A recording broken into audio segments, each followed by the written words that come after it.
Ang sulat ni Pablo alang sa mga taga-Efeso. Efeso Kapitulo 1. Gikan ni Pablo, apostol ni Kristo Jesus, tungod sa kabubuton sa Dios alang sa katawhan sa Dios diha sa Efeso, nga matinumanon kang Kristo Jesus. Ang Dios nga atong Amahan ug ang Ginoong Hesukristo maghatag kaninyo sa grasya ug kalinaw. Magpasalamat kita sa Dios ug Amahan sa atong Ginoong Hesukristo, nga nagpanalangin kanato sa tanang espirituhanong gasa sa langit diha sa atong pagkahiusa kang Kristo. Sa wala pa buhata ang kalibutan, gipili na kita sa Dios diha kang Kristo, aron mahimo kitang balaan ug walay sala sa iyang atubangan. Tungod sa gugma, daan ang gitakda sa Dios nga himuon kitang iyang mga anak pinaagi kang Hesukristo. Mao kini ang iyang kagustuhan. Daygon nato ang Dios tungod sa iyang mahimayaong grasya, sa iyang gasa nga gihatag kanato pinaagi sa iyang hinigugmang anak.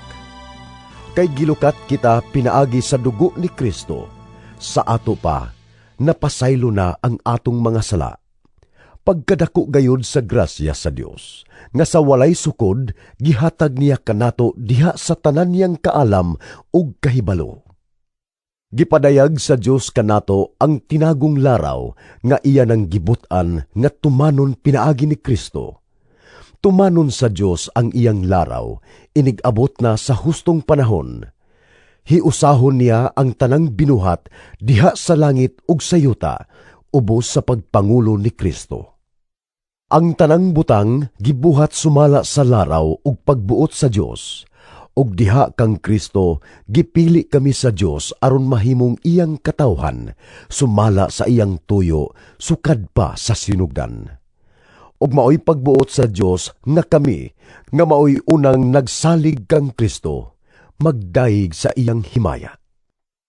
Ug mausab kini ang midangat kaninyo, sa pagkadungog ninyo sa matuod nga mensahe sa maayong balita, nga naghatag kaninyong kaluwasan, mituo kamo kang Kristo. Busa, gipatikan kamo sa Dios pinaagi sa paghatag kaninyo sa Espiritu Santo nga iyang gisaad. Timaan nga kamo, iya na. Ang Espiritu mao ang pasalig nga madawat gayud nato ang gisaad sa Dios, hangtod nga madawat nato ang hingpit nga kagawasan. Daygunta ang iyang himaya. Tungod niini, sukad nga nadungog ko ang mahitungod sa inyong pagtuo sa Ginoong Hesus ug sa inyong gugma sa tanang katawhan sa Dios. Wala ako'y hunong sa pagpasalamat sa Dios tungod kaninyo. Gihinumduman ko kamo sa akong mga pag-ampo, ug naghangyo ako sa Dios sa atong Ginoong Hesukristo, ang gamhanang Amahan, nga hatagan unta kamog kaalam ug pagsabot sa mga gipadayag, aron kamo hingpit nga makaila kaniya. Naghangyo usab ako nga malamdagan unta ang inyong salabutan, aron masayod kamo unsa ang paglaom nga alang niini. Gitawag kamo ug aron masayran ninyo ang kadagaya sa mga panalangin nga gisaad niya sa iyang balaang katawhan. Giampo ko usab nga masayran ninyo ang kadako sa iyang gahom, nga aniya kanato nga nagtuo kaniya. Kining gahuma nga aniya kanato, mao ang iyang gigamit sa pagbanhaw ug pagpalingkod kang Kristo sa iyang tuo didto sa langit. Didto naghari si Kristo labaw sa tanang mga hari, ug sa mga anaa sa gahom, ug sa mga namunuan, ingon man sa mga pangulo. Labaw gayud siya sa tanan, dili lamang niining panahona, kundili sa umaabot usab. Gibutang sa Dios ang tanan ubos sa pagmando ni Kristo, ug alang sa iglesia gihimo siyang pangulo nga labaw sa tanan. Ang iglesia mao ang lawas ni Kristo, ang kahingpitan niya nga mao ang naghimpit sa tanang butang. Efeso Kapitulo 2.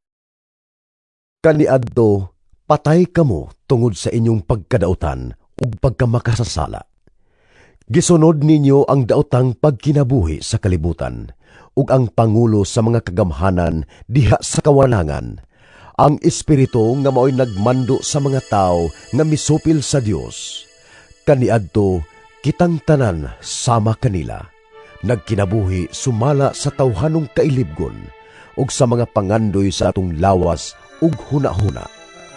Busa tungod sa atong tawhanong kinaiya, gikaligut-gutan kita sa Dios sama sa tanang katawhan. Apan dako kaayo ang kaluoy ug gugma sa Dios alang kanato. Bisan gani nga kaniadto, patay na kita sa espiritu tungod sa atong pagkadautan. Gibanhaw kita niya uban kang Kristo. Naluwas kamo tungod sa grasya sa Dios. Gibanhaw kita niya uban kang Kristo, aron maghari uban kaniya didto sa kalangitan.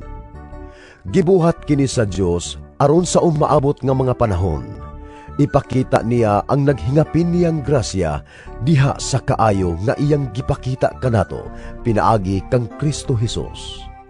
Kay pinaagi sa pagtuo, naluwas kamo tungod sa grasya sa Dios.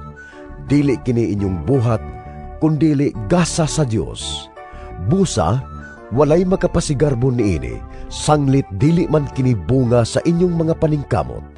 Mga binuhat kita sa Dios, ug gibuhat kita niya diha kang Kristo Jesus, aron magbuhat kita sa maayo nga mao'y iyang tuyo alang kanato. Hinumdumi nga kaniadto, kamong mga dili Hudiyo makasasala, nga matud pa sa mga Hudiyo dili tinuli, kay sila gud nga mga Hudiyo nag-ingon man nga sila tinuli, nga sa ato pa gituli sa tao.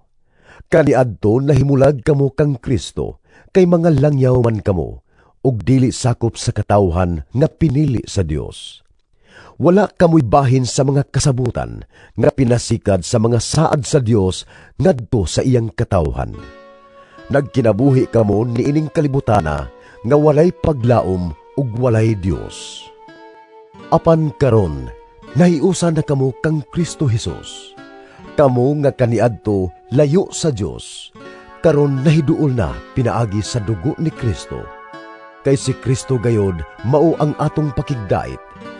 Gihimo niya ang mga Hudiyo ug ang mga dili Hudiyo nga usan na lamang kakatawhan.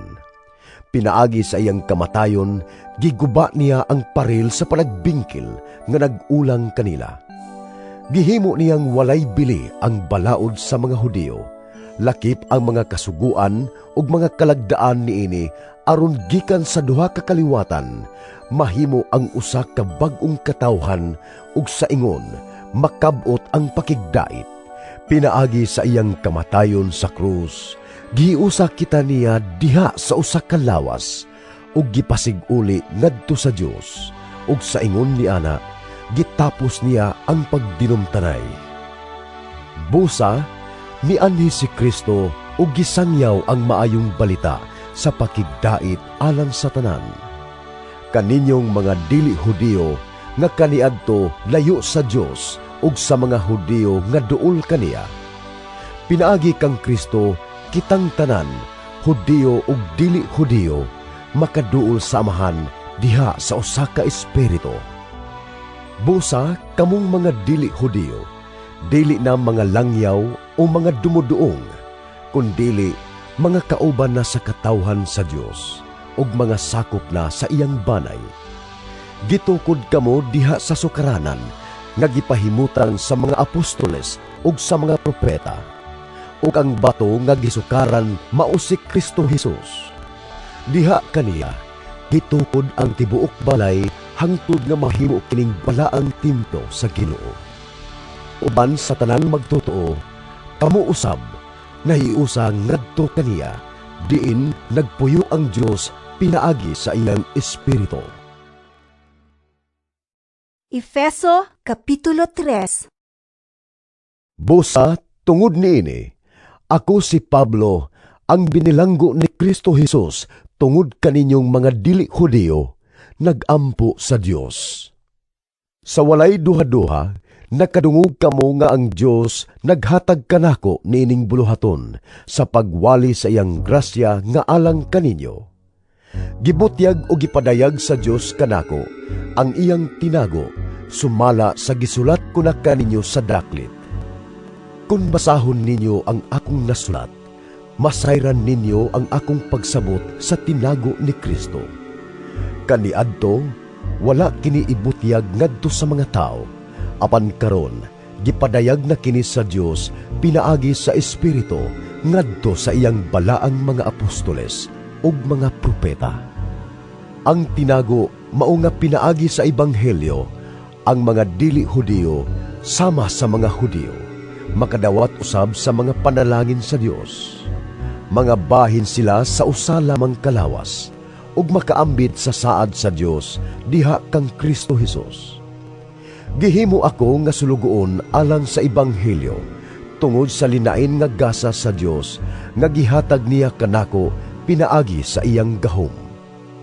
Ako nga labing ubos sa tanang katawhan sa Dios, gihatagan sa Dios niining pribilehiyo sa pagsangyaw sa maayong balita mahitungod sa dili masukod nga bahandi ni Kristo ngadto sa mga dili Hudiyo ug sa pagpakita sa tanang tao sa tinagong laraw sa Dios. Sa nangaging panahon, gililong kini sa Dios nga maoy nagbuhat sa tanang butang. Aron pinaagi sa iglesia, masayran karon sa mga pangulo ug kagamhanan sa kalangitan ang kaalam sa Dios na may nagkalain-laing pamaagi. Gihimo kini sa Dios subay sa iyang katuyuan sa tanang panahon nga gituman niya pinaagi kang Kristo Hesus nga atong Ginoo. Diha kaniya makabaton kitag kaisog ug makaatubang lakita sa Dios pinaagi sa atong pagtuo kaniya. Busa, hangyoon ko kamo. Ayaw wad-a ang inyong paglaom gumikan sa akong mga pag-antos tungod kaninyo. Kay kining tanan, alang man sa inyong kaayuhan. Busa tungod niini, nagampo ako sa Amahan nga maoy naghatag sa matuod nga ngalan sa tanang kabanayan sa langit ug sa yuta. Naghangyo ako sa Dios nga tungod sa kadagaya sa iyang himaya, lig-uno niya ang inyong espirituhanong kinabuhi, pinaagi sa iyang espiritu. Magpuyo unta si Kristo sa inyong kasing-kasing, pinaagi sa inyong pagtuo, aron mugamot ug malig-on ang inyong gugma, ug uban sa tanang katawhan sa Dios. Makabaton kamog gahom sa pagsabot sa kalapad ug kataas, sa kahabog ug kalalom sa gugman ni Kristo. Hinaot paunta nga masayod kamo sa dili matugkad nga gugman ni Kristo ug sa ingon ni ana makinabuhi ninyo ang kinaiya sa Dios. Daygunta ang Dios kansang gahom ania kanato ug maoy makahatag og labaw pa kaysa atong pangayoon o huna-hunaon. Daygunta siya diha sa iglesia ug diha kang Kristo Hesus ngadto sa tanang kaliwatan hangtod sa kahangturan. Amen. Efeso Kapitulo 4. Busa, ako nga binilanggo tungod kay nag-alagad sa Ginoo, mag-awhag kaninyo sa pagkinabuhi nga takos gayod, ingon nga mga tinawag sa Dios. Pag mapaubsanon kamo, pag maaghop ug pag mapailubon kanunay, ipakita ang inyong gugma sa usag-usa pinaagi sa pagtinabangay. Paningkamuti aron mutunhay ang inyong panaghiusa nga hinatag sa espiritu diha sa panagdait nga nagbugkos kaninyo. May usa lamang kalawas ug usa ka espiritu, ingon nga may usa lamang kapaglaom ug alang niini gitawag kamo sa Dios. May usa lamang ka Ginoo, usa ka pagtuo ug usa ka bunyag. May usa lamang ka Dios ug Amahan sa tanang mga tao. Siya mao ang labaw sa tanan ug nagbuhat pinaagi sa tanan ug anaa sa tanan. Ang matag usa kanato gihatagan og gasa sumala sa kabubuton ni Kristo, kay nag-ingon ang kasulatan. Sa pagkayab niya ngadto sa kahitasan, nagdala siyag daghang mga bihag, o gihatagan niyag mga gasa ang mga tao. Unsa may gipasabot sa giingong pagkayab niya? Nagpasabot kini nga mikunsad una siya ngadto sa kahiladman sa yuta. Busa siya nga mikunsad maura usab ang nikayab saylo pa sa kalangitan, aron lukpon niya ang tibuok kabuhatan sa iyang presensya. Ang mga gasa niya mao nga ang uban iyang gihimong mga apostoles, ang uban mga propeta, ang uban mga tigsangyaw sa maayong balita, ang uban mga pastor ug mga magtutudlo.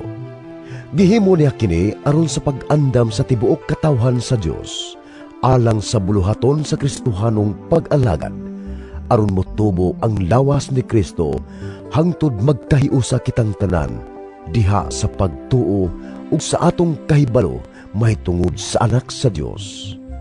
Unya mahingkod kita sama sa kahingkod ni Kristo. Dili na unya kita sama sa mga bata nga maanod-anod sa mga balon ug mapadpad ngadto nganhi sa nagbalibali nga hangin sa pagtulunan sa malimbungong mga tao nga magpasalaag sa uban pinaagi sa mga tanghaga nga ilang binuhat. Kinahanglan hinuong mutubo kita sa tanang paagi ngadto kang Kristo nga mao ang ulo pinaagi sa pagsulti sa kamatuoran uban ang gugma. Diha kang Kristo magkahaom ang tanang mga bahin sa lawas ug magkadugtong ang tibuok lawas pinaagi sa tagsa-tagsa kalutahan nini. Busa kun mulihok ang tagsa-tagsa kabahin sumala sa katungdanan nini, ang tibuok lawas mutubo ug mulig-on sa iyang kaugalingon pinaagi sa gugma. Busa sa ngalan sa Ginoo awhagon ko kamo nga dili magkinabuhi sama sa mga dili magtotoo, kansang mga huna-huna walay hinungdan ug kansang kaisipan anaa sa kangitngit. Nahimulag sila sa kinabuhi nga gihatag sa Dios, kay wala man sila mahibalon niini tungod kay wala man sila mamati.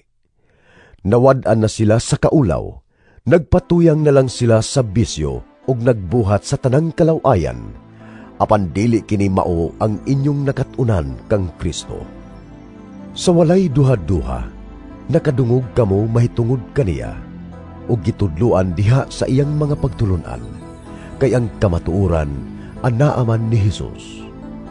Busa, hukasan ninyo ang daang pagkatao, nga mao'y hinungdan sa inyong daotang kinabuhi kaniadto. Ang maong kinabuhi, nag-anam kangilad, tungod sa malimbungong mga kailibgon niini. Kinahanglang bag-uhon gayud ninyo ang inyong mga kasing-kasing ug huna-huna. Isulob ninyo ang bag-ong pagkatao nga gibuhat sa Dios sama sa iyang dagway nga makita diha sa matuod nga kinabuhing matarong ug balaan. Busa, ayaw na kamo pamakak. Isulti ninyo ang tinuod ngadto sa inyong isikataw kay kitang tanan bahin man sa lawas ni Kristo. Kung masuko kamo, bantayin nga dili kamo makasala, ug ayaw palungtara ang inyong kasuko sa tibuok adlaw. Ayaw hatagig higayon ang yawa. Ang kawatan, kinahanglan dili na mangawat, kundili magtrabaho na, manginabuhi sa matarong nga paagi, aron makatabang usab sa mga kabos. Ayaw kamo paggamit og daotang mga pulong, kundili ang makatabang lamang ug makaayo sa mamati kaninyo. Ug ayaw ninyo pasub-a ang Espiritu Santo sa Dios, kay ang Espiritu mao ang patik sa Dios diha kaninyo, alang unya sa adlaw nga luwason kamo sa Dios. Biyain ninyo ang tanang kayugot, kapungot ug kasuko. Ayaw na kamo pagsiningkahay ug pag-ininsultuhay. Hikalimti ang bisan unsang kaligotgot, pagkaloy-anay hinuon kamo, ug pagbaton sa malumong kasing-kasing alang sa usag-usa, ug pagpinasayloay kamo, ingon nga gipasaylo kamo sa Dios diha kang Kristo. Efeso Kapitulo 5. Sanglit kamo minahalman nga mga anak sa Dios, paningkamot gayud kamo nga mahisama kaniya. Magkinabuhi kamo diha sa gugma, sama nga gigugma kita ni Kristo, o gitugyan ang iyang kinabuhi alang kanato, sama sa mahumot nga halad sinunog nga makapahimuot sa Dios. Sanglit kamo katawhan man sa Dios, dili maayong igdungog nga dunay salawayong pagpakighilawas o kahugawan o kahakog diha kaninyo. Ayaw kamo paggamit sa mga pulong nga malaway, binuang o mahugawng tiaw. Angay hinuon kamong magpasalamat sa Dios. Timan ikini, walay tao nga salawayon, laway o hakog. Kay ang kahakog maoy usa ka paagi sa pagsimba sa Dios nga makaambit sa gingharian ni Kristo ug sa Dios. Ayaw kamo patunto kang bisan kinsa pinaagi sa mga pulong nga binuang, kay tungod niini mahiagom sa kapungot sa Dios ang musupil kaniya. Busa likayi gayud ninyo kining mga tawhana. Kaniadto dulom ang inyong kinabuhi, apan karon may kahayag na sukad nga kamo nahimong katawhan sa Dios. Busa kinahanglan nga magkinabuhi kamo ingon nga mga tao nga iya sa kahayag, kay ang bunga sa kahayag mao ang kaayo, katarong ug kamatuoran. Paningkamuti nga makatunan ninyo ang makapahimuot sa Ginoo. Ayaw kamo pag-apil-apil sa mga daotang buhat nga iya sa kangitngit. Hinuon ibutyag kini, kay makauulaw bisan gani ang paghisgot sa mga butang nga gibuhat nila sa tago. Ug kun ipadayag na ngadto sa kahayag ang tanang mga butang, makita ang matuod nga kinaiya niini, kay ang tanang madayag mahimong kahayag. Busa giingon, Pagmata na hingatulgon, bangon gikan sa mga patay, og hatagan ka ni Kristo og kahayag. busa pagmatngon kamo pag-ayo sa inyong pagkinabuhi. Ayaw kamo pagkinabuhi sama sa mga walay alamag, kundili sama sa mga maalam. Ayuha paggamit ang inyong panahon, kay dautan kining mga adlawa. Busa ayaw kamo pagpakabuang. Paningkamuti hinuon nga masabtan ninyo ang kabubuton sa Ginoo. Ayaw kamo paghubog-hubog, kay makadaot lamang kini kaninyo. Tinguhaa hinuon ninyo nga mapuno kamo sa Espiritu. Ug sa inyong pagsulti-anay, gamitan ninyo ang mga salmo, mga himno ug mga balaang awit. Awiti ug daygan ninyo ang Ginoo sa kinasing-kasing gayod. Sa ngalan sa atong Ginoong Hesukristo, pasalamatin ninyo kanunay ang Dios nga Amahan tungod sa tanang butang. Tungod kang Kristo, pagtinahuray kamo.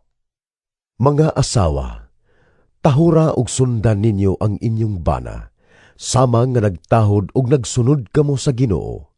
Kay ang bana mao ang ulo sa iyang asawa. Ingon nga si Kristo maoy ulo sa iglesia, ug si Kristo mismo mao ang manluluwas sa iglesia, nga mao ang iyang lawas. Busa kinahanglan mutahod ug musunod ang mga asawa sa ilang bana. Ingon nga ang iglesia nagtahod ug nagsunod kang Kristo. Mga bana, higugmaa ang inyong asawa, ingon nga gihigugma ni Kristo ang iglesia, ug gitugyan ang iyang kinabuhi alang niini. Gihimo niya kini aron sa paghalad sa iglesia ngadto sa Dios, human niya kini hugasi sa tubig uban sa pulong. Sa ingon niini, ikatugyan niya ang iglesia alang kaniya mismo diha sa bug-os niyang kaanyag. Potli ug walay ikasaway, walay buling, o kunot, o bisan unsang apan. Kinahanglan nga ang mga bana mahigugma sa ilang asawa, ingon nga nahigugma sila sa ilang kaugalingong lawas. Ang bana nga nahigugma sa iyang asawa, nahigugma sa iyang kaugalingon. Walay tao nga nasilag sa kaugalingon niyang lawas. Pakanon hinuon niya kini, ug panggaon, sama sa gibuhat ni Kristo sa iglesia, kay mga bahin man kita sa iyang lawas. Sumala sa giingon sa kasulatan, Tungod niini ang lalaki mobiya sa iyang amahan ug inahan, ug mutipon sa iyang asawa, ug silang duha mahimong usa. may dakong kahulugan kining bahina sa kasulatan, ug sa akong hunahuna nagpasabot kini kang Kristo ug sa iglesia. Apan alang usab kini kaninyo. Kinahanglan ang bana mahigugma sa iyang asawa sama sa iyang kaugalingon, ug ang asawa usab kinahanglan magtahod sa iyang bana. Efeso Kapitulo 6. Mga anak, sanglit mga Kristohanon man kamo. Sundan ninyo ang inyong mga ginikanan, kay mao kini ang husto. Ang unang sugo nga dunay saad, mao kini. Tahura ang imong amahan ug inahan, Ug kini ang saad. aron ka mabulahan ug mataas ang imong kinabuhi dinhi sa kalibutan. Mga ginikanan, ayaw pasuka ang inyong mga anak. Hinoon, amumaha sila sa Kristohanong disiplina ug maayong pagtulunan. Kamong mga ulipon, pagmasinugtanon kamo sa inyong mga agalon, ug tahura sila. Buhata kini sa kinasingkasing gayod, sama ra nga si Kristo mao'y inyong gialagaran. Himoa kini dili lamang kung magtanaw sila kaninyo aron daygon kamo nila, kundili buhata ang kabubuton sa Dios sa kinasingkasing gayod ingon nga mga ulipon ni Kristo. Busa tumanang nga malipayon ang inyong buhat, sama nga ang Ginoo mao'y inyong gialagaran ug dili ang mga tao lamang.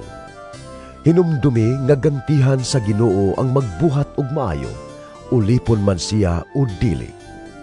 Kamong mga agalon, buhata usab ninyo kini sa inyong mga ulipon, ug ayaw na kamo panghulga kanila. Hinumdumi nga kamo ug sila pulos ulipon sa Ginoo, ug wala siya'y pinalabi. Sa katapusan, lig-o na ang inyong kaugalingon diha sa pagpakighiusa sa Ginoo, pinaagi sa iyang dakong gahom. Isulob ninyo ang tanang kahimanan sa gubat nga gihatag sa Dios kaninyo, aron makasukol kamo batok sa mga pagpanglimbong sa yawa. Kay wala kita makig-away batok sa dugo ug unod, kundili batok sa mga daotang espirituhanong gahom diha sa kalangitan, sa mga pangulo, sa mga anaa sa gahom, ug sa mga daotang gahom nga nagmando nining kalibutan sa kangitngit. Busad dada ang tanang kahimanan sa gubat nga gikan sa Dios, ug inigabot unya sa daotang adlaw, makasukol kamo sa inyong kaaway sa walay pagsibog o pag-undang hangtod sa katapusan. Busa pangandam kamo, gamita ang kamatuuran ingon nga bakos, ang pagkamatarong ingon nga salipod sa inyong dughan, ug ang kadasig sa pagsangyaw sa maayong balita, sa pakigdait ingon nga inyong sapatos. Dad-a kanunay ang inyong taming, nga mao ang inyong pagtuo, kay pinaagi ni ini, makapalong kamo sa tanang nagsiga nga ipana kaninyo sa yawa. Ug ikalo ninyo ang kaluwasan, ingon nga panalipod sa ulo, ug gamita ang pulong sa Dios nga gihatag kaninyo sa espiritu, ingon nga espada. Buhata kining tanan diha sa pag-ampo, ug pangayo kamo kanunay pinaagi sa espiritu. Tungod niini, pagbantay kamo ug lahutay gayod, pag-ampo kanunay alang sa tibuok balaang katawhan sa Dios, ug alang usab kanako, aron ang Dios maghatag kanakog mensahe sa akong pagwali, ug aron sa walay ko kahadlok, makasulti ako sa tinago sa maayong balita. Tungod niini, nahimo akong pinadala bisan aniya ako karon sa bilangguan. Busa, pag-ampo kamo nga magmaisog ako sa pagwali niini, kay gikinahanglan gayud kini. Si Tikiko, minahal nga igsuon ug buutang sulugoon sa buluhaton sa Ginoo. Maoy magbalita kaninyo sa tanan gayod, mahitungod kanako aron masayod kamo sa akong kahimtang. Gipadala ko siya nganha kaninyo, aron balitaan kamo mahitungod kanamong tanan diri, ug sa ingon madasid kamo. Ang Dios nga Amahan ug ang Ginoong Hesukristo maghatag sa kalinaw ug gugma uban sa pagtuo ngadto sa tanang kaigsuonan. Ang grasya sa Dios maanaa sa tanan nga nahigugma sa atong Ginoong Hesukristo sa gugma nga walay paglubad.